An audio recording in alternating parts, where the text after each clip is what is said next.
Welcome back to episode 4 of the Waka Family Podcast, everybody. My name is Jonathan, and this episode is proudly brought to you by our coffee shop, which is called Fresh Tea+Coffee, which is located in Sanganga, which is in the northern island in Fiji, in Vanuatu. So if you're ever on your way from Savu to Lambasa, make sure you stop in and grab a cup of coffee, because there's never been anything available on the road as you drive across the island. So we'd be happy to have you in. And I don't usually do podcasts by myself, and I didn't want to miss an episode. But usually it's me and my wife Stephanie that do these together. So we'll see how it goes, just riffing and kind of just shooting off the hip. So why isn't Stephanie in the podcast today? Well, I guess it's because we've had a long week, I guess you could say.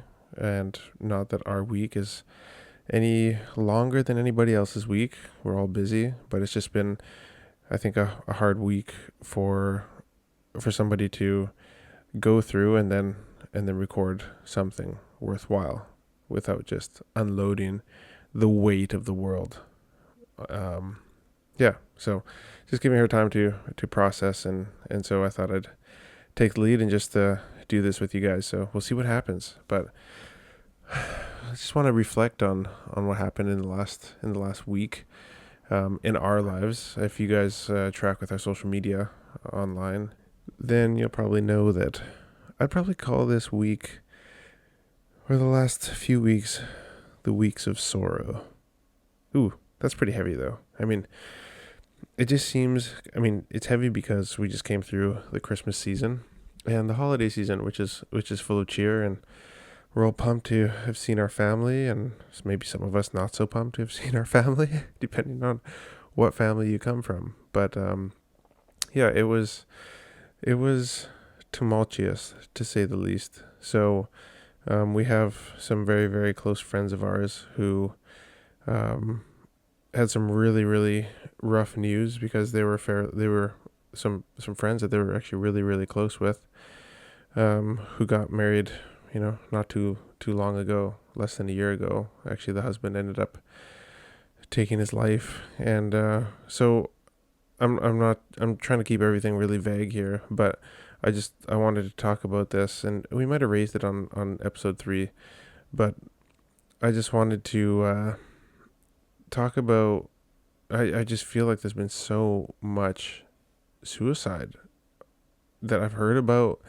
If it's other podcasts I listen to and other podcast hosts that are experiencing and who have had friends who have taken their lives, or in this case, like close friends of ours who have friends who have taken their lives. And I guess I just want to say, like, if there's somebody listening to this, just please message me, please give us a call. I just want to make sure that, we're there, or that I'm there for somebody. And I think there's friends that I probably need to reach out to, and will reach out to after I record this. Because maybe there's a feeling of being ever connected in today's world. And maybe we are more connected, but connected in a different way. And so, in essence, maybe we're less connected than ever, because there's this feeling of, that you are just in touch with people all the time, and you feel like you know what's going on. And I'm not saying that, social media is all bad.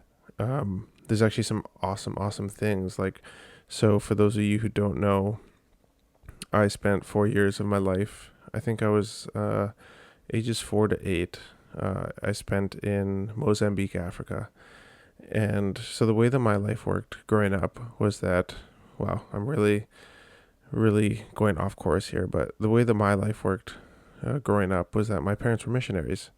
And so my mom was a nurse, and so the way that they scheduled their mission work, because when they went onto the mission field, as we call it, like where they went to serve either in orphanages or at specific organizations, it was full time. And so they'd leave the country, we'd pack all our stuff up, we'd sell everything off or put it into storage, give it to people, and we'd move. And we would always be gone for like 3 to 4 years and then back in Canada for 3 to 4 years.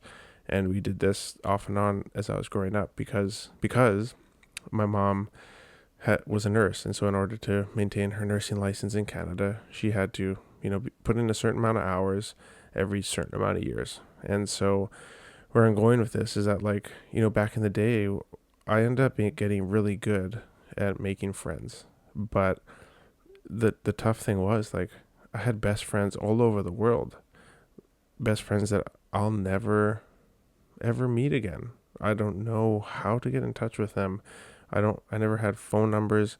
There was no addresses because most of my friends in Africa were street kids, and I played with them like they're my best friends. And when I left, you just left, and that was it. And so nowadays, fast forward a couple decades, like, it's like those people, I'd have them on Instagram. I'd think like I know what they're going through because I see their lives and I see them smiling, and we all share this like super super happy stuff. But we don't actually have the conversations that we used to have. And so I'm not saying like, oh, it's not like it used to be, because it wasn't better before. There was actually a lot of terrible things about back in the day. So just make sure that, don't feel, just check, maybe just reflect on the people who you have an opportunity to influence, those people in your sphere of influence, and just see, like, to those people, like, that I have a voice in their lives. Do I actually have it? When was like the last time, like, I actually asked them, like, how are you doing? And one of the questions that I love to ask is like, what's important to you now? What's important to you at the moment, and how are you dealing with it? That was a question that a very good friend of mine loved to ask people, instead of just like, how's it going? And it kind of just gets a bit deeper, and it makes you take a step back. And people really, like, when he asked me that, I really felt like he cared, because it was not just how's it going. You couldn't just give a non-answer. Oh, I'm busy, because that's a huge thing, especially in Western countries. Oh, I'm busy. I hate that answer so much, when people just say like, oh, I'm busy. It's like, well, how? No, but how are you? Because we're all busy. And so that doesn't really answer my question. It's to me, like, busy is a cop out, and busy is a culture, and people actually idolize busy, even though they're not actually that busy. Because usually what I hear when I say, oh, I'm busy, is I hear, oh, I'm mismanaging my time, because I feel stressed out and I'm putting effort into things that don't actually bring me fulfillment. So maybe if you ask somebody like that question, how are you doing, and not taking it to the extra level, like, what's important to you right now and how are you dealing with it, and they answer you with busy, maybe that's actually like should be a trigger for us to be like, okay, this, we need to dive a bit deeper, or like, we need to get to the next level. Like, what's important to you right now? And like, sometimes I feel like the second part of that question is actually a bit too much. What's important to you right now? Start with that. The second part being like, and how are you dealing with it? That can be a follow-up. And so, actually, usually I'll start with like, what's important to you guys right now, or what's important to you right now? And it usually just creates like an awesome conversation. And so, yeah, just check up on people that you have influence on. Don't feel like people because you see their Facebook feed or their Instagram feed. I hope that, if somebody listens to this and they just message a friend and be like, hey man, I was thinking about you, or, just, give me a call when you got some time. I get those messages sometimes, and sometimes I don't actually call back because I get distracted or busy or whatever you want to call it. But the feeling in that moment when I get the message and somebody says like, hey, how's it going? Give me a call. Or I see a missed call from a friend. That does something in my heart. And I'm like, oh, that person cares, because, I know that they would have no reason to call me other than just to see how I'm doing. So yeah, I digress on that article, or on that that topic. But yeah, and then the next thing, like I said, it's been kind of a rough few weeks, so let me unload my life here because this is this is just all I know what to talk about right now. What else happened? So, other, trying to talk about not the obvious, but I guess I just will. As most of you know, we have some very, very good friends also who were visiting Fiji, and we actually spent like a week, roughly, just under a week with them before Christmas, and they went to one of the outer islands in Fiji here. So he is Fijian, she is Canadian. Well, they went out there. Their son developed some sort of um, infection, or yeah, some a medical condition. I guess I don't want to get into the details because I'm not a medical professional, but it ended up being that he quickly went downhill and lost lots and lots of blood.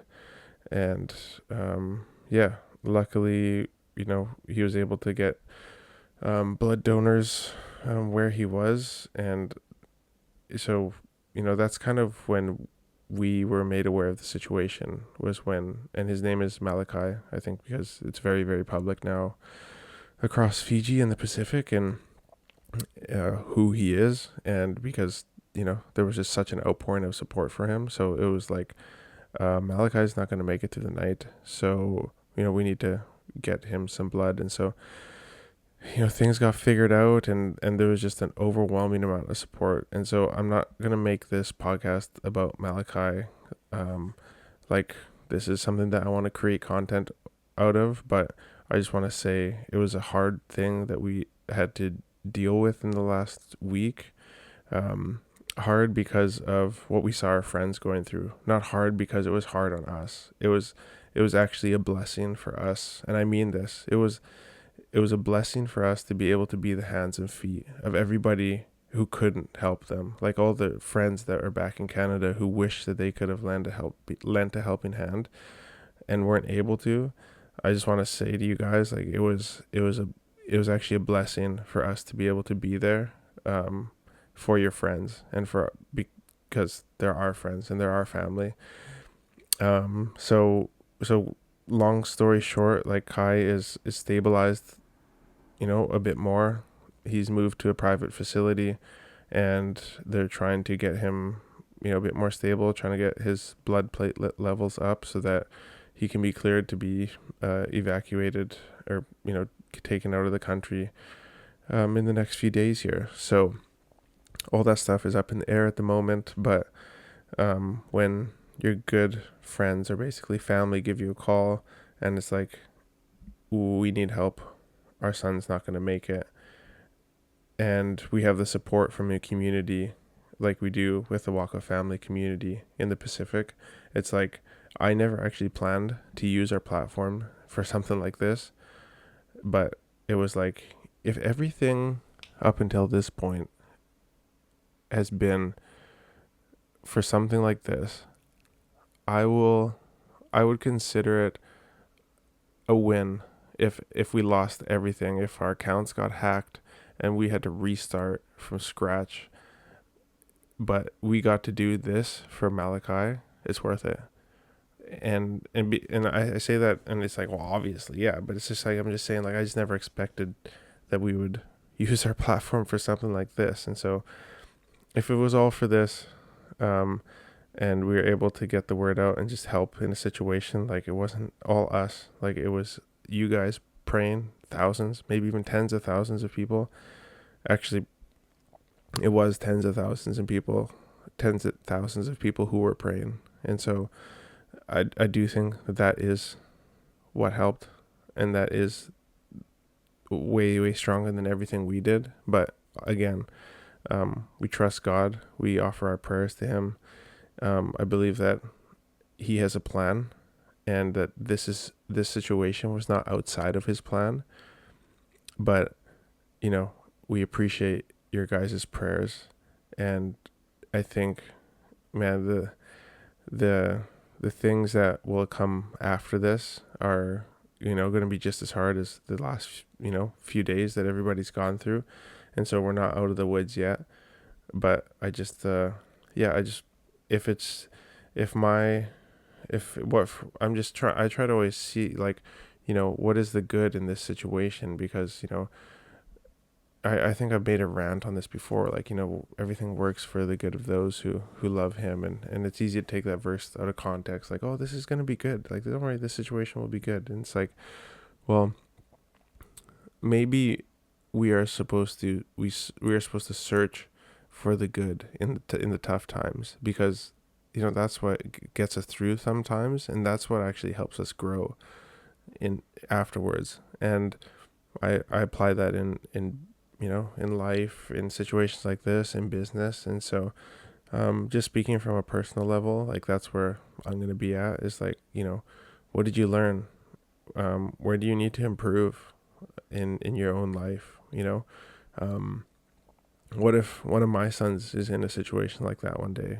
And I know that there's people that are listening to this right now who, have lost children of their own, and I can never relate to that, just like I can't relate to what Malachi's family has just gone through.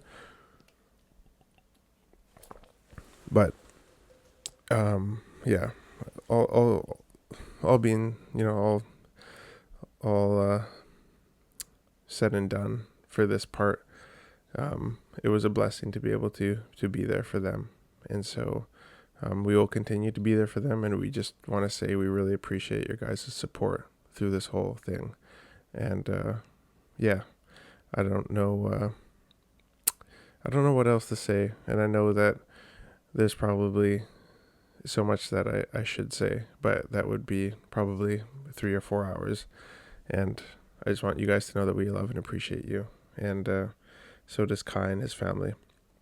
And so it was really, really cool to see, like, we put out the bat signal, like, we cast the old Waka logo up at the sky, and we had some really big players, call out. And I know that the prime minister, shared our request for people to come and donate blood at the hospital, and ministers. And just want to say thank you to everybody. I'm not actually going to say thank you and just mention, like, specific names right now, but there's just so many people, so I got to get my head wrapped around it. And once the dust settles, I'll come out and maybe try to put together a bit more of a thought out list of names, if that's even possible at this point, because there's so many people, and I'll probably just thank everybody individually, instead of, like, doing it publicly. But yeah, that was that. So we're actually, at the moment, I'm recording this podcast in Suva, because we're still here with the family, and just trying to help them manage the situation and mitigate all distractions, so that they can just focus on getting Kai better and getting him, back home, so that they can, get the care that he needs.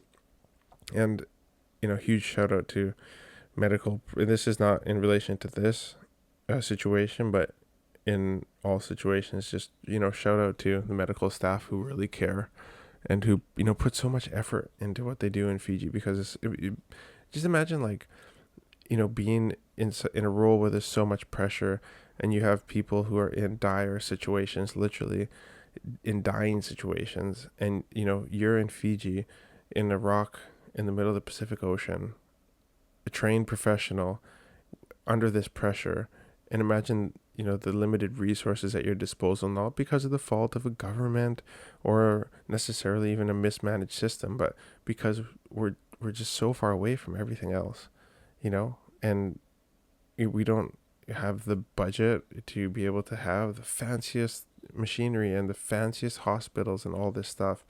I mean, huge shout out to you medical professionals who just, really put it all out there, and we saw that this week.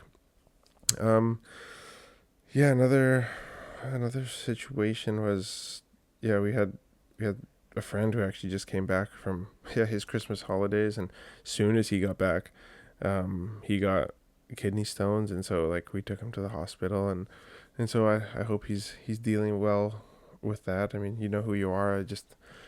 I'm praying for you every night, and I hope you get better. Because that is not a joke either. And I've heard stories that it can be just this, whoa, John, what are you doing? Why are you making this crazy claim? I understand. huge disclaimer, I'm not saying that it is, but I've heard that kidney stones can be just as painful or more painful than childbirth. Hey, don't roast me in the comment section, okay? I know I'm a guy and I don't have any right to talk about childbirth, but that's just what I've heard, okay?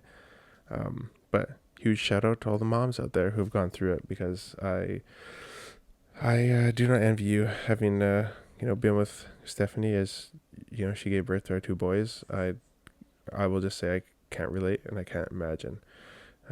But yeah, thinking of you, buddy. I hope that the kidney stones aren't that bad.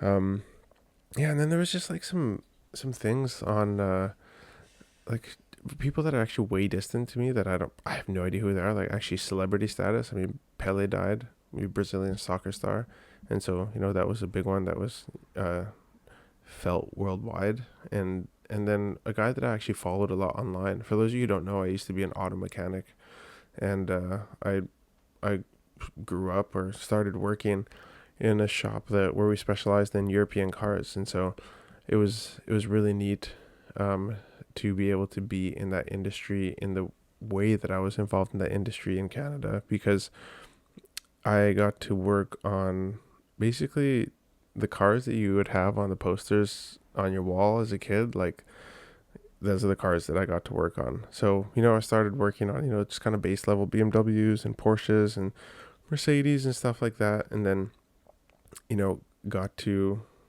got, got to get my hands dirty and drive, multiple Lamborghinis, Ferraris, Aston Martins, uh, really, really high end Porsches, million dollar, million dollar plus cars, um, and things that.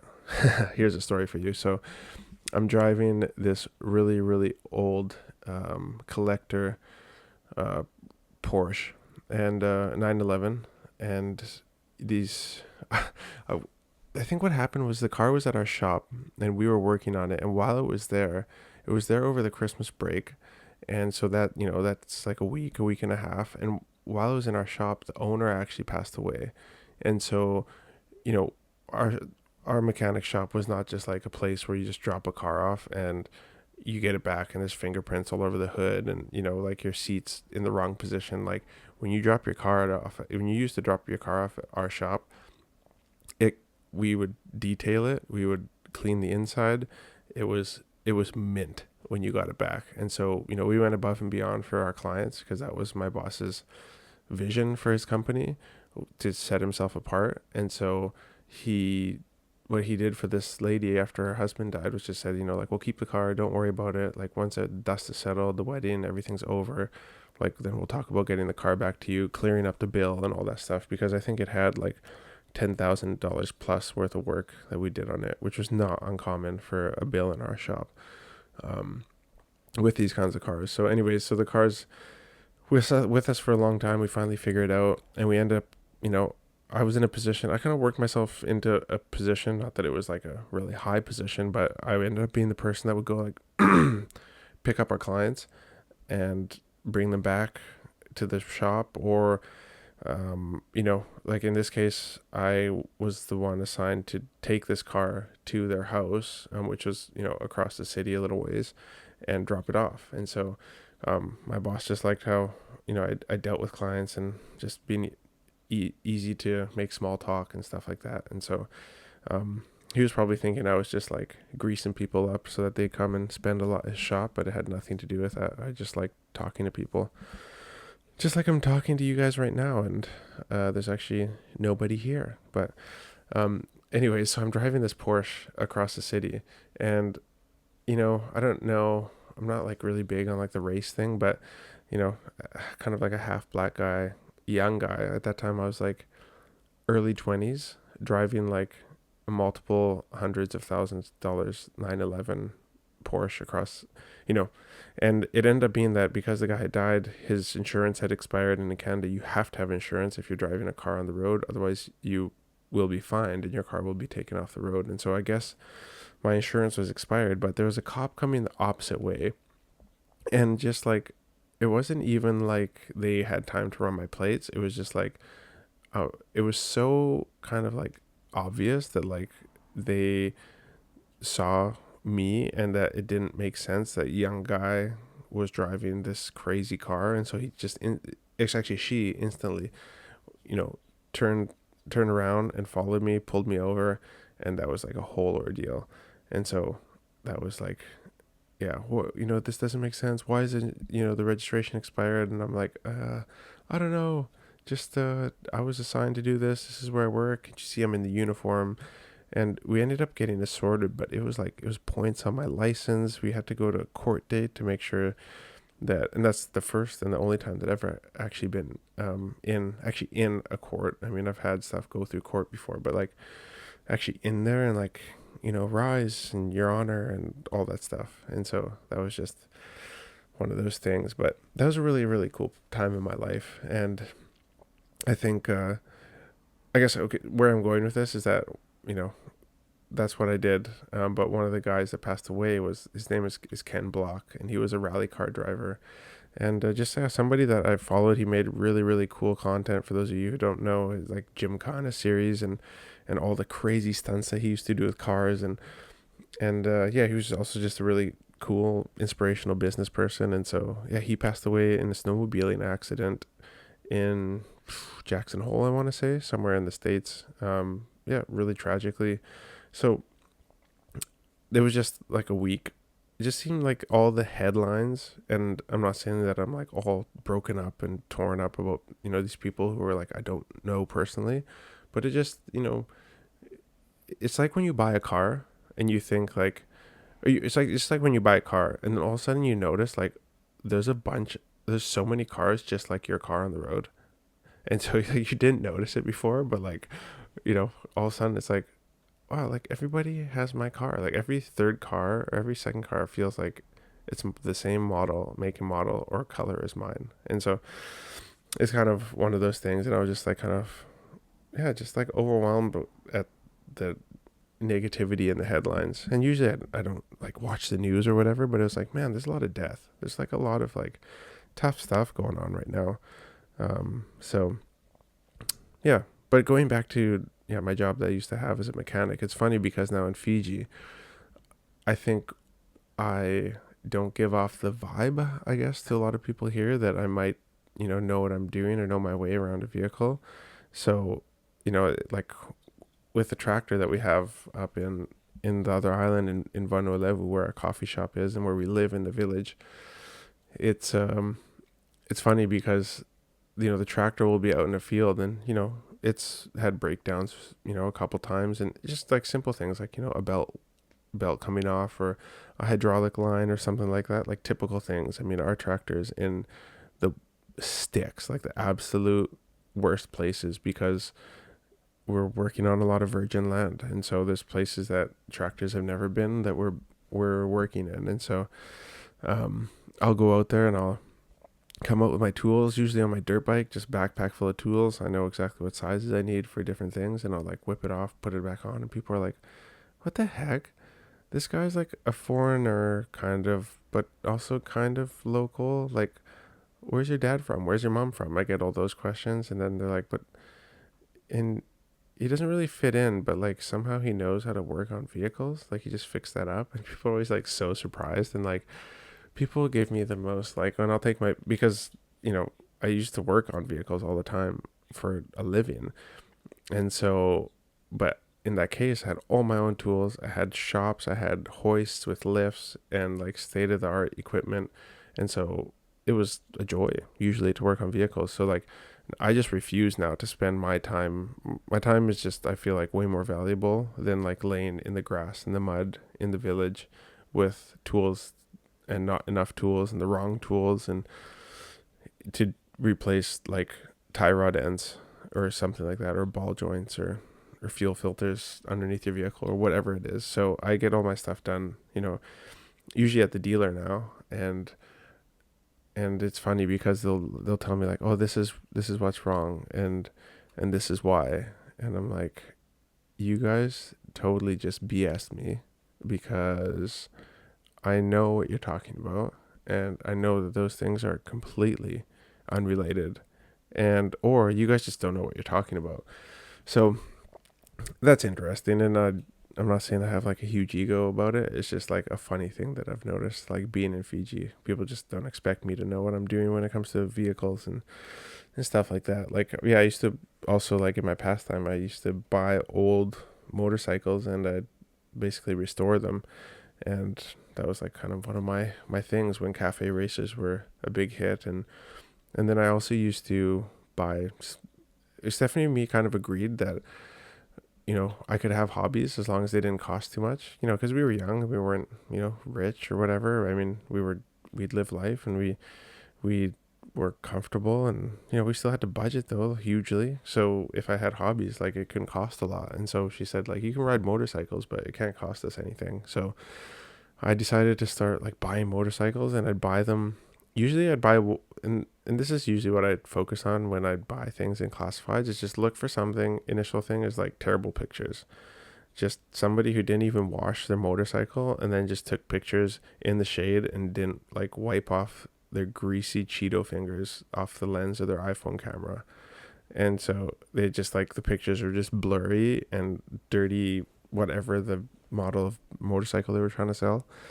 So I'd focus on those, and then I just, offer people way under. And if they would bite, then I would set that hook. And man, there's some crazy experiences, like, where I was like, you know, offering people quite a bit less, and then they would be like, yeah, sure.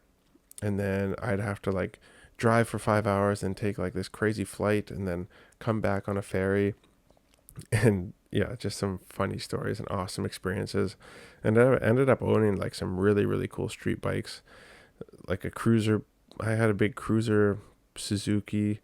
What else did I have? I had a few dirt bikes. I had a couple enduros, which is like an on-road, off-road, like I have at home right now. Um, and yeah, it ended up making me money. Like, the hobby was sweet because, like, there's nothing better, like, when you're a gearhead or you like anything to do with cars and vehicles, when you get to just like drive something new every season. And so I was driving like 2 or 3 different motorcycles a season and making money doing it. I mean, so that was fun. But yeah, this is kind of like the Jonathan show, hey? But I hope you guys are okay with that.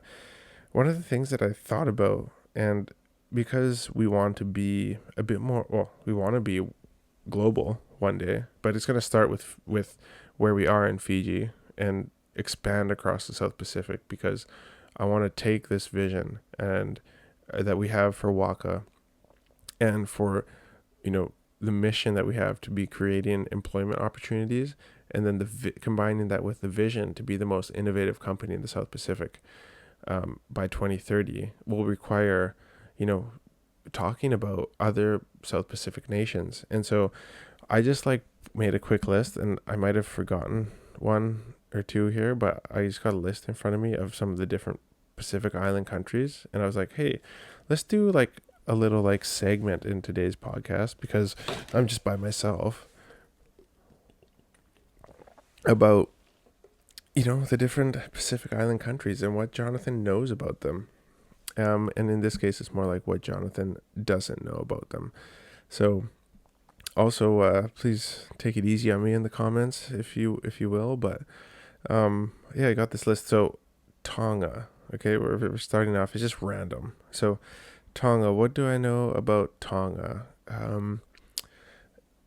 I know, or here, let's put a disclaimer on here. This is what I've heard about these countries. So please tell me. Please, yeah, tell me in the comments, like, is this true? Or am I like way, way off on like what I've heard about these places? And maybe, yeah, I need to be educated. I definitely need to be educated. But I would also like to highlight that, like, this is something I'm doing because I'd like to talk to people from these places. I'd like to get to know more about your Pacific Island country, and your culture, your businesses.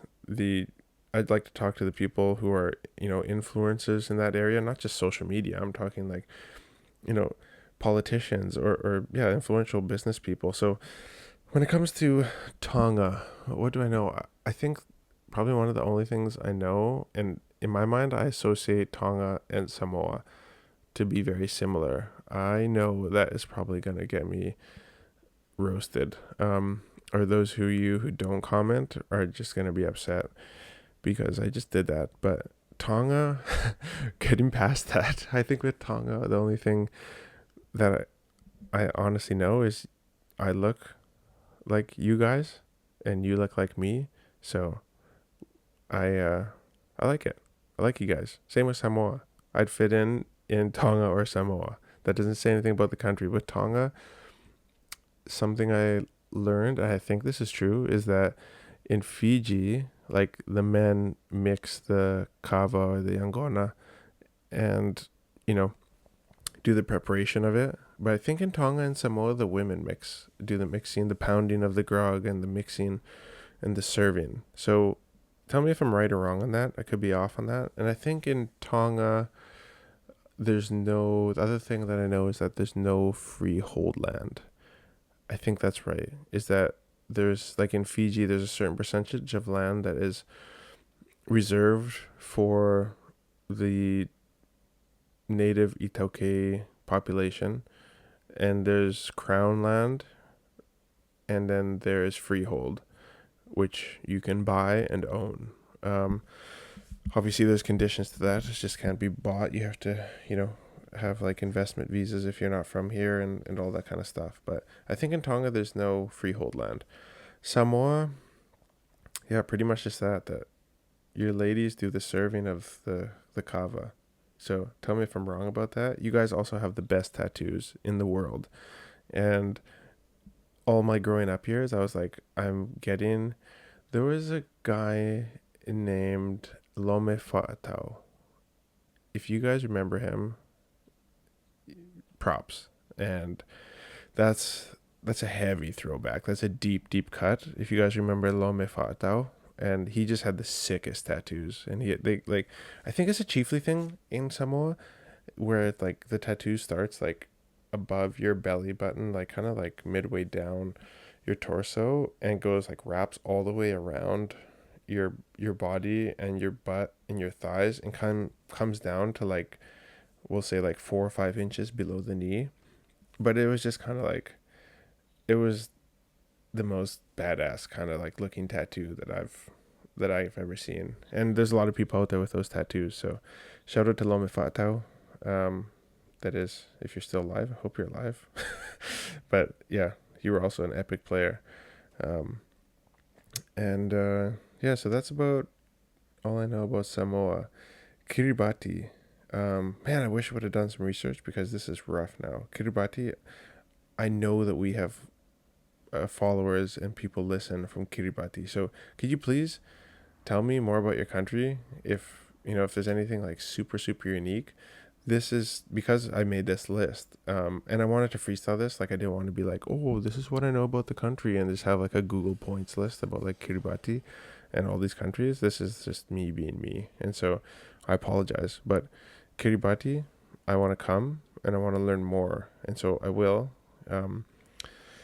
Because yeah, there's actually a person who we made a post on our social media about like our our very, very good friend, and well, he's now like a good friend, but he's become that. He was just our taxi driver in the beginning, and we loved him, and he just did such great service, Ali. So we made a post about Ali, and a lot of you guys have when you come to Fiji, you hit him up, and we appreciate that. And I don't think he's ever let anybody down in his life, maybe when it comes to taxis, because I don't hear anything negative about it. And we had a meal with him and his family just a few weeks ago, and it was like kind of getting like later on in the evening, like 7-8 o'clock, and he was like, oh yeah, like I need to get a client to the airport for like their 6 o'clock flight overseas, which means that they got to be there at 3 a.m. and this person was 3 hours away. So that meant that he had to leave at like 8 or 9, drive 3 hours to get there by like midnight, pick them up, drive them 3 hours back so that he could get them to the airport by 3. So like the guy is super dedicated. And all this being said, he was telling me that there was a person from Kiribati who was sitting in the back of his vehicle and knew him. And so, because of our post. And so, just shout out to everybody in Kiribati. That's so encouraging, and I love that. And thank you guys so much for for the support. And I will learn more about your country. I just don't want to fake it, like I know. Tuvalu. Um, what do I know? I'm not gonna lie. I know a lot. What I know because of a Yes Theory video. For those of you who don't know, there's a channel on YouTube called Yes Theory, and so they did a really really cool their take on Tuvalu and traveling there. And I think the only way, at least last year, a couple years ago, to get to Tuvalu was through Fiji, if I'm correct. And so they actually traveled through Fiji, went to the domestic part of the Nadi airport, and then flew to Tuvalu. And it's a very small nation. It looks like the main island is kind of just like a long strip almost, and like kind of wider on one end, big enough for like an airfield, like a single hotel and like a couple stores or something. But Tuvalu is supposed to be underwater, because of the rising oceans in like the next, you know, few years here. And so I do believe that there's like some sort of agreement with Fiji that like you guys got a place here in Fiji, like when that does happen, that, land that is set aside for you guys. And so yeah, just like it when I watched the video, it was kind of like a bittersweet thing, like obviously so beautiful and so picturesque, and so few people that live out there. But this which is usually like awesome, but like to know that this like very very untouched place will soon be underwater, and there will be nothing to go and see, or no way to get there unless you have like a sailboat, I guess, was also kind of like a bit, it was bittersweet. It's just sad. And so that's what I know about Tuvalu. Solomon Islands, my mom she actually did a stint in the Solomon Islands when she was, I think it was with YWAM. YWAM has this thing called Disciple. YWAM is a missions organization, Christian missionary organization, and they have a course called the DTS, which is the Discipleship Training School. Now DTSs were, or at least I think they still are, but they were 6 months long, and during that 6 months you did 3 months of outreach. And so outreach being going out into the community and doing things, and trying to reach them, send the gospel out there, and teach them about Jesus. And so teach people about Jesus. And so I think mom did her outreach in the Solomon Islands. And so that's about all that I know about Solomon Islands is from her. And there was this like some super intense stories about like witchcraft and things that are just, I don't even want to talk about it, but it's like really really weird dark arts kind of stuff going on out there, at least at that time. And so I know that she got super dehydrated out there to the point where she was hallucinating, I think. And yeah, it sounds a lot like Fiji, but that's just what I've heard from people that I know who have been there. As far as the culture and stuff, educate me on it. I'd like to learn a lot more. I know that I think you guys, is One Talks from the Solomon Islands, or are you guys from Papua New Guinea? No, they're a musical band, and so I don't know exactly where they're from. Papua New Guinea, also don't know much about Papua New Guinea. I know that it's super diverse, and there's like a million languages in the country, and that it's pretty, yeah, it used to be a pretty violent place. I think there was lots of like rivalry between clans and stuff like that. And so that's a huge country though too. So I don't know much about Papua New Guinea. Vanuatu, I know that you guys do a lot of like exporting of kava. I know that at least the word on the street is that like there's like two different types of kava. Like one is, they call it tunde, and one is noble. And the what's on the street at least is that like Vanuatu kind of like spoiled the industry because of they kind of flooded the market because of their supply, and it was like a bad kind of kava, that being the tunde kava, which was like really rough, like headaches the day after you drink it. And so this is just what I've heard. I don't actually know this, but that's just what I've heard. But I know that I've also heard that the Vanuatu culture is similar to the one in Fiji, but also like in ways like crazy different. Like, um, yeah, just some of the things that I've seen or the videos that I've watched online. There's like some pretty cool like cultural traditions that you guys have. Niue, don't know much about Niue. I'm not going to try to drag this out if there's countries I don't know about. I just need to learn more about you guys. Cook Islands. You guys play good rugby. But also I don't know much. Fiji, obviously, this is where we are. Wallace and Futuna. I'm totally uneducated on that. Tokelau and Nauru. Yeah, I just really don't know. And that just makes me realize I really don't know much about the South Pacific nations. And so this is me putting, myself out there, just saying like, hey, I'm not the guy who knows everything, and I want to learn more. And that's kind of why we did this podcast thing, is because it's like, yo, teach us.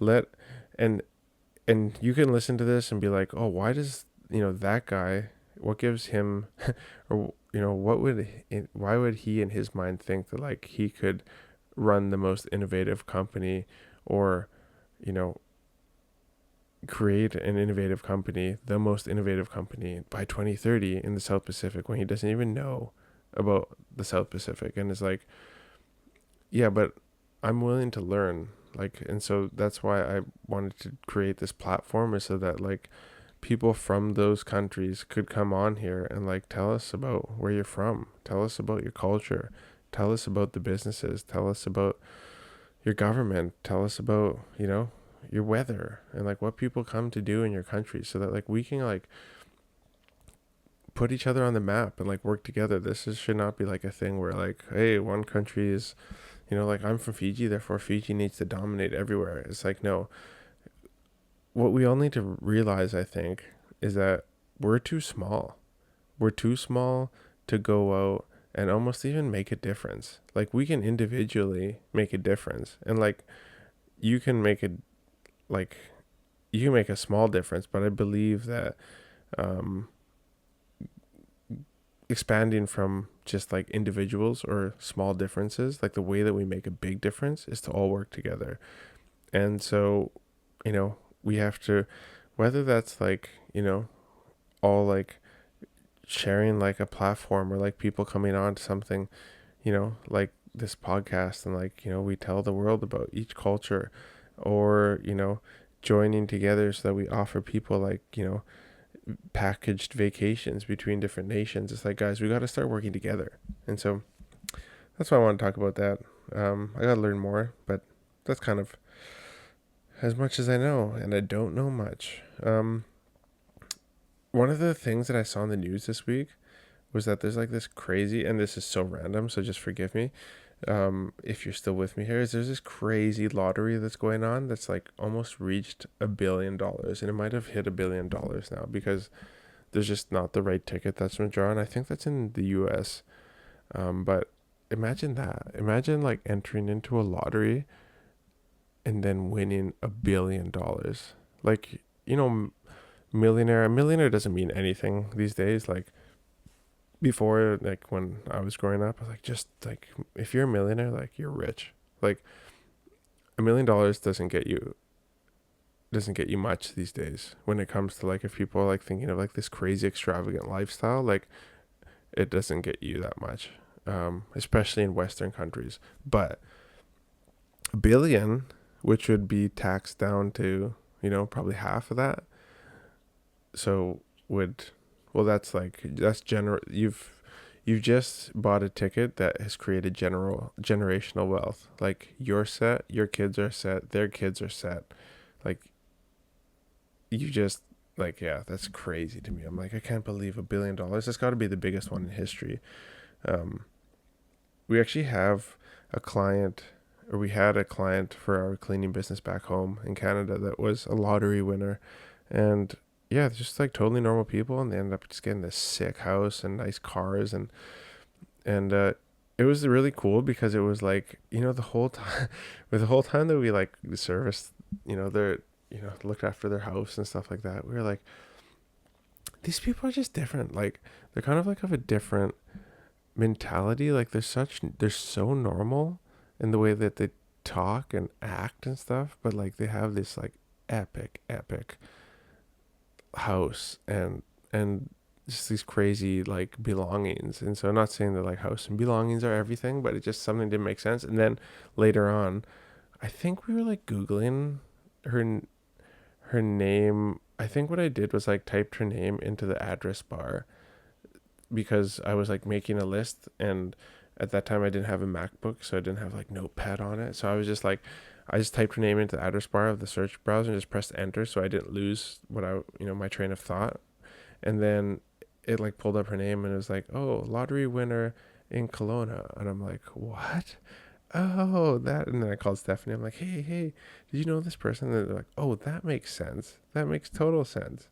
Didn't change our opinion of them at all. It's just like, oh, that's really, really cool. Like, we know somebody who won the lottery.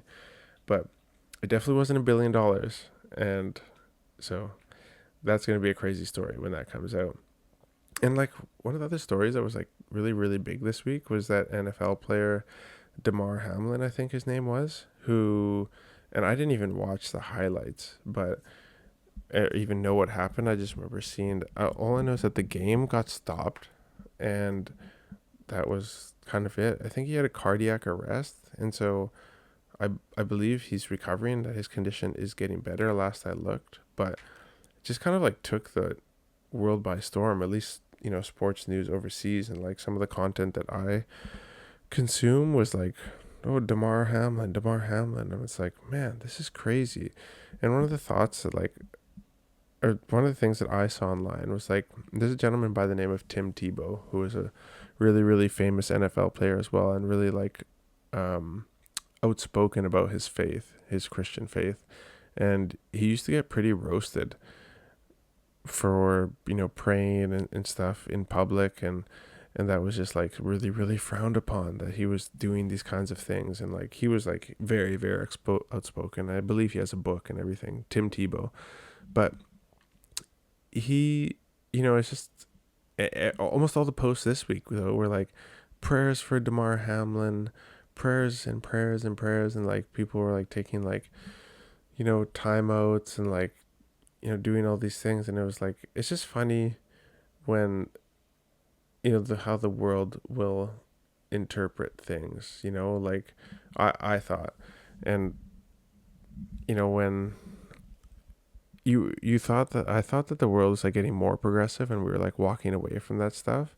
But it seems like when people have no one to turn to, we all have this thing built into us, and we all start asking these really existential questions and start praying to things that we don't even, we think, or we like to say that we don't know if they exist, or what is God, or who is God. And God is everywhere. And it's like, you don't give these things much thought until you're in like a really, really bad situation. And so like I know guys who are totally not even close to being religious. And I'm not saying Christian, I'm just saying religious. And, something happened to their kids, and, they were on their knees right now because, it's like, I don't know what else to do. And that just seems to be like, it says in the Bible, and I don't know exactly where it is, but, eternity is built into the hearts of man. And I really think like that's so true, because you see that in people when they go through situations like, okay, so it's Ecclesiastes 3:11, and I'm just going to pull that up. Here. Ecclesiastes 3 verse 11. Now this is a book in the Old Testament. So it says, he has made everything beautiful in his time. He has also set eternity in the human heart. yet no one can fathom what God has done from beginning to end. Wow, doesn't that capture like so much of who God is and who I believe God to be? Like, he made everything beautiful in its time. So like, things, how do I look at that? Like, you know, at different times you find some things really, really nasty. Like some of the situations we've gone through right now are really, really, really brutal. And but if we zoom out, 10,000 feet, and we look at this situation, like say with Malachi, it's like, you know, there will be, because he is God and we believe that, and that's what helps us. And I think that's why we turn to him, is because like he is good. He is ultimately good, and everything will be beautiful in its time.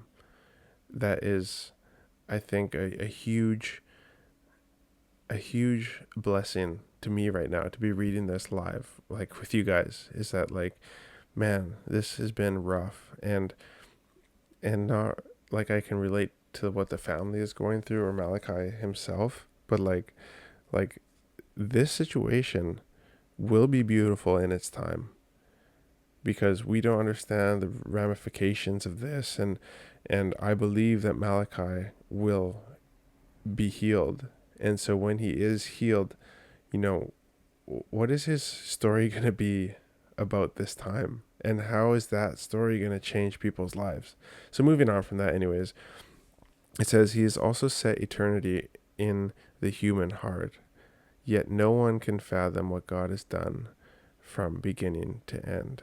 And so, yeah, that part, like he has also set eternity in the human heart, is like, like what I'm saying. Like it just seems like, when we have nothing else to focus on, it's like, Tim Tebow shouldn't be doing these prayers. You shouldn't be kneeling, before the games and all this stuff. But it's like, when it gets bad, it's like, oh, we start to question that eternity. We start to look at, start talking to that God that, wasn't, we never really gave much thought to, but it's like, it's pretty important now, because it's actually built into our hearts, and we all know it is.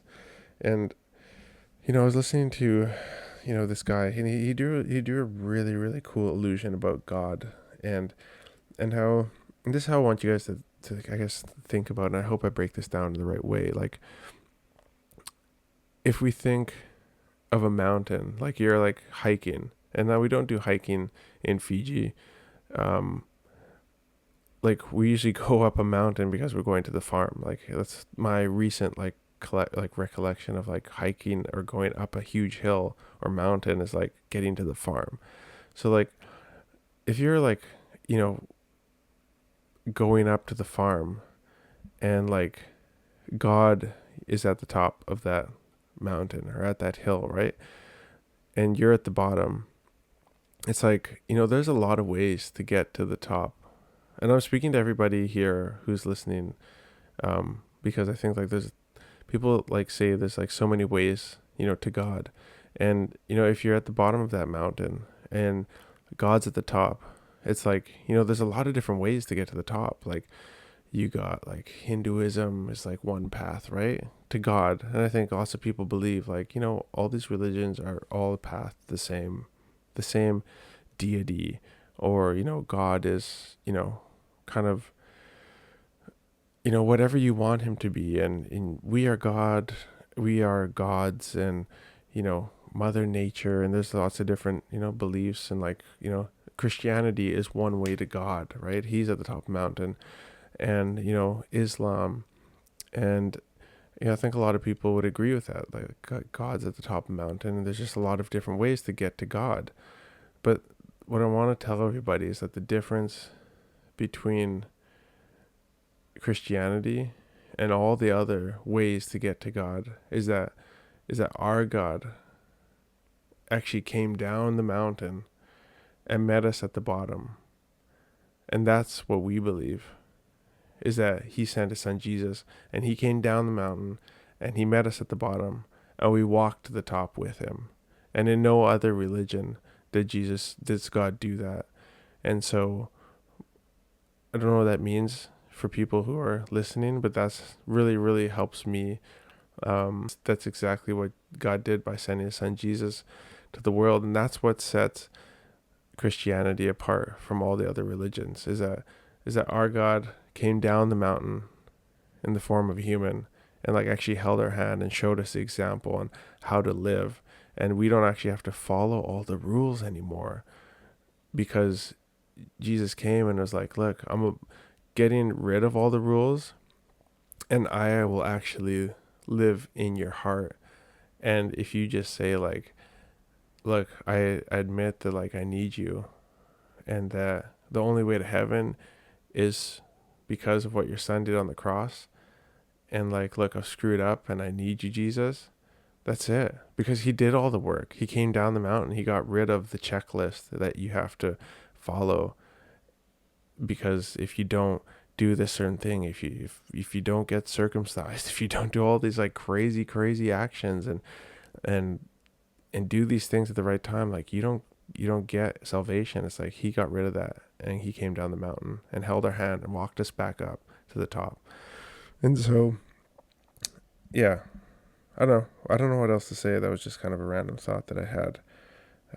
But I guess I'll stop it there. And like, I just really appreciate you guys. Once again, this podcast was brought to you by Fresh Tea+Coffee, which is our business in Senganga in Vanuatu. So yeah, if you guys are ever on your way from Lambasa to Subsab, or going down to Nambualu to catch the boat or for work or whatever, if you're a delivery truck driver, like just stop in.